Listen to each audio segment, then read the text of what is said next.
فرض کیجئے آپ ایک فلم دیکھ رہے ہیں جس کا ہیرو ایک 24-25 سال کا جوان ہے، سٹائلش کپڑے پہنتا ہے، ایک سمارٹ فون کا مالک ہے، آلٹریشن کی گئی ایک بہترین بائک اس کے پاس ہے جسے سڑکوں پر وہ ٹریفک رولز کا خیال کیے بغیر دوڑاتا ہے، یاروں کا یار ہے اور ایک لڑکی سے محبت کا سین بھی آن ہے، مطلب دبنگ لائف سٹائل ہے۔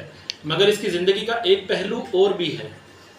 وہ ایک پرائیویٹ فرم میں جاب کرتا ہے، 35,000 روپے ماہانہ تنخواہ لیتا ہے۔ گھر میں 2 بہنیں ہیں جو شادی کی عمر کو پہنچ چکی، ایک بوڑھی بیمار ماں ہے، ایک چھوٹا بھائی ہے جو ابھی تعلیم حاصل کر رہا ہے، اور ایک بوڑھا باپ ہے جس نے ساری زندگی مزدوری کر کے اس امید پر بسر کی کہ جب بچے جوان ہوں گے تو سہارا بنیں گے۔